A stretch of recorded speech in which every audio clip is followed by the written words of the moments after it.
asthma. Asthma is a condition that affects the airways.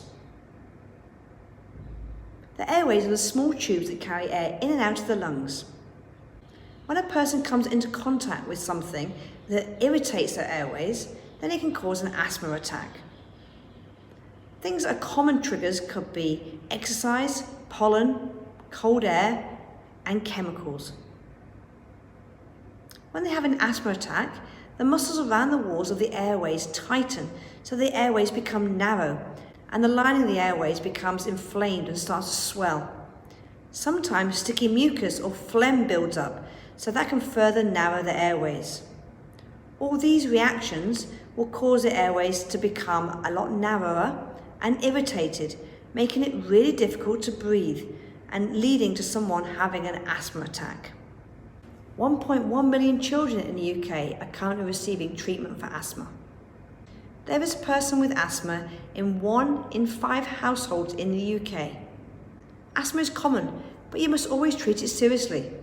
This is a serious condition. Currently, 1,000 people die from asthma a year. People with asthma normally carry 2 types of inhalers. Traditionally, there's a brown one, which is a preventative, and it normally has a steroid drug inside. And they take that morning and night in order to prevent an attack. Then there's a blue one, and the blue one is the one they take when they're having the attack. Drugs in these do vary, so make sure that the person with the asthma attack is only using their own inhaler. Now, there are other types of inhalers around. These tend to be combination pumps, and they are fine to use if they're having the asthma attack. Just make sure it's not the brown one. Now, signs and symptoms of someone having an asthma attack tend to be a tightness of the chest.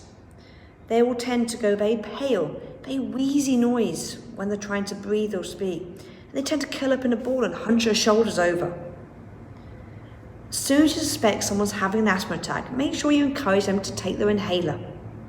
Make sure you try and get their shoulders down and back to open up the chest cavity. And try and get them to breathe with you, because you want the breathing to be under control. Now, if their inhaler doesn't work, or if they do not have their inhaler with them, then call 999. Now, everyone with asthma should also be using their spacer. Now, an asthma spacer is a large plastic or sometimes a metal container that has a mouthpiece or face shield at one end and a hole at the other end. The hole at the other end is where the inhaler is placed. Now, these spacers only work with the aerosol inhalers, and they're designed to give a metered dose of medication into the lungs, which makes it easier to get the correct dose in the right way to the right place. Now, let's have a look at how to use a spacer that comes with a mask on the end. So you'll see there's a slot where the inhaler goes in, and you must make sure you shake the inhaler first, and you might even want to do a test pump to see if there actually is the aerosol coming out. You then put that into the space of the spacer, the hole at the end of the spacer. Get your casualty to sit, in this case a child, could get them to sit where they feel comfortable and sit straight. And then sitting straight kind of opens the chest cavity up. And then get them to put the mask over their nose and mouth, making a nice tight seal. Get them to breathe in and out slowly. And as they're doing that, squeeze the canister of the inhaler, so therefore the aerosol, the drug, will go into the spacer, and encourage them to keep breathing in and out at least 5 times. After the 5th time, you can take the mask off the face. If the child needs to use another pump, another dose of the medication because they're struggling for breath again, then by all means, wait 30 seconds to a minute and repeat the process again. Now, if you've enjoyed this video, please hit subscribe. I'm here to give you lots of useful tips about first aid. I love teaching first aid.